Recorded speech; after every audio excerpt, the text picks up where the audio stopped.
We haven't had any commentary from the United States Supreme Court about what to do at the intersection of these two rights. You may have seen these men and women in military attire and brandishing rifles. They're part of a local group that rallies in support of law enforcement and the Second Amendment, often showing up at protests against police brutality. Critics claim their presence has a chilling effect on protesters' First Amendment rights. KSL investigator Brittany Glass explores the conflict between the right to protest and the right to bear arms and what happens when they clash.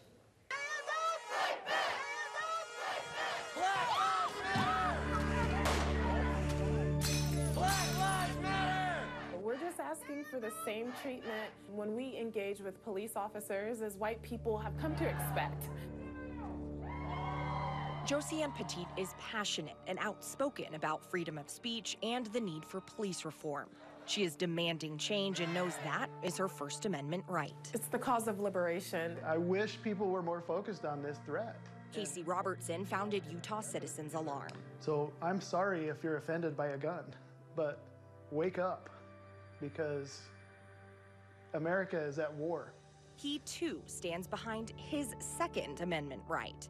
Those rights were on display at recent protests in Provo and Cottonwood Heights. And we will fight to keep our Second Amendment rights, just like everyone will fight to keep their first.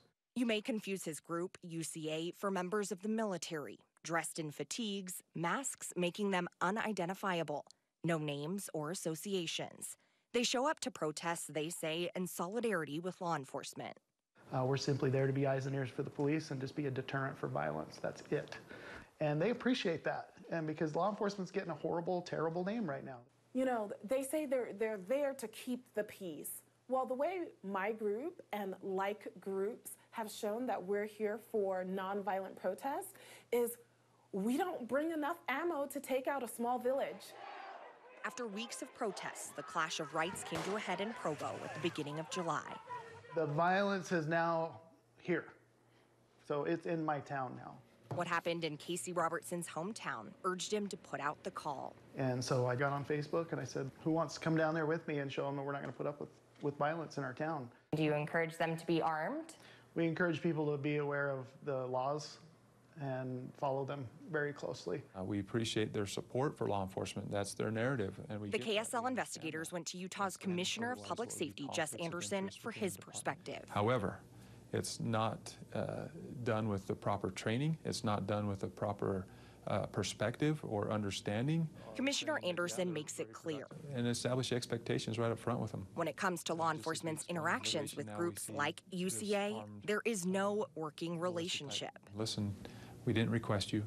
You're not the backup to the police. Intelligence gathering As Utah Citizens Alarm grows, Robertson says it's also now expanding, focusing on intelligence gathering. So we have quite a few people that have stepped up, have created false accounts where we can infiltrate some of their conversations and some of their planning and groups. Which Petit says is taking things too far. They have made a point of stalking us at every single event that we hold. They just monitor our Facebook page, and if we say we're going to an event, they show up. We in the policing world have all of our access to good intelligence, to which we are using in a most respectful way. I'm not sorry if we're intimidating. I'm not. We, Utah citizens, want to be intimidating. We don't want violence here in Utah. We do not want chaos and anarchy. Of the dozens of protests around Utah this summer, only a few have been violent. But now Petit says protesters are concerned for their safety. Do you encourage your members to come to protests with guns loaded? No. Their tactic is working, right? It's silencing the vast majority of Black voices here in Utah. So at what point do these intimidation tactics cross the line, infringing on protesters' constitutional rights? Freedom to protest isn't grounded in other people's comfort. University of Utah law professor Ronell Anderson-Jones. So we're still waiting for jurisprudence from the United States Supreme Court that helps us understand the boundaries. There's still no clear legal precedent on the boundaries of firearms in public. Certainly the Supreme Court has recognized that if someone engages in a behavior that rises to the level of being what the court calls a true threat, then it loses its First Amendment protection. And your capacity to express yourself with a weapon in your hand changes. And it makes matters worse, Josiane Petit says, when she believes the law isn't applied equitably. When protesters get arrested for threat of violence merely because they had the audacity to attend a protest, yet no one in Utah Citizens Alarm has been arrested for threat of violence. 0 arrests, 0 incidences of violence. Either stop arresting protesters or arrest everybody equally. We are existing to protect Utah from anarchy and violence.